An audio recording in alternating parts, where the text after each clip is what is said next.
कहानी का शीर्षक बाप का साया। लेख एट आशीष कनपुरिया। कानपुर की तंग गलियों में एक मजदूर परिवार रहता था।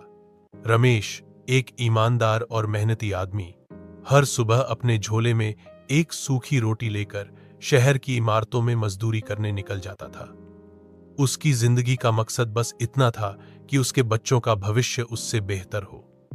सुशीला उसकी पत्नी घर पर रहकर बच्चों को पालती और 2 वक्त की रोटी जुटाने में रमेश का साथ देती। रमेश और सुशीला के 4 बच्चे थे। सबसे बड़ा बेटा आशीष, फिर 2 बेटियां नैन्सी और नेहा, और सबसे छोटा बेटा आयुष। रमेश अपने बच्चों को पढ़ा लिखाकर बड़ा आदमी बनाना चाहता था। घर की हालत चाहे जैसी भी हो, उसने कभी बच्चों की फीस नहीं चुकाई। खुद भूखा सो जाता मगर बच्चों की किताबें समय पर ले आता। रोज की तरह एक सुबह रमेश काम पर निकला।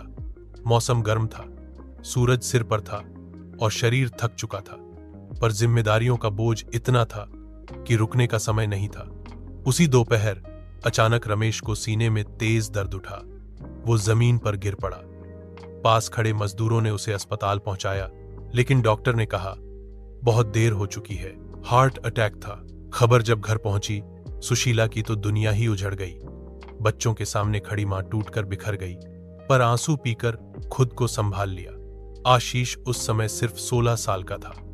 उसने स्कूल छोड़कर पिता की जगह काम पर जाना शुरू कर दिया। वो अब बड़ा हो गया था, घर का आदमी। हर सुबह वो उसी रास्ते से काम पर जाता जहां से उसके पिता आखिरी बार निकले थे। वो जानता था कि अब उसे ही मां का सहारा बनना है, बहनों की शादी करनी है और छोटे भाई आयुष को पढ़ाना है। सुशीला रातों को चुपचाप रोती थी, मगर दिन में चेहरे पर मुस्कान रखती थी ताकि बच्चे डरे नहीं। आशीष की हथेलियां कम उम्र में ही छिल गई थीं, लेकिन वो कभी शिकायत नहीं करता। उसके दिल में एक ही बात थी, पापा की मेहनत को बेकार नहीं जाने दूंगा। नैन्सी और नेहा ने पढ़ाई जारी रखी और मां की मदद करने लगी। आयुष छोटा था मगर सब समझता था। जब भी मां उदास होती, वो जाकर उनके गले लग जाता और कहता, मां, मैं भी बड़ा होकर पापा जैसा बनूंगा। समय बीतता गया, दुख कम नहीं हुआ, मगर हिम्मत ने साथ नहीं छोड़ा। रमेश तो अब नहीं था, मगर उसके सपने जिंदा थे। आशीष की मेहनत में, सुशीला की ममता में और उन 4 बच्चों की आंखों में।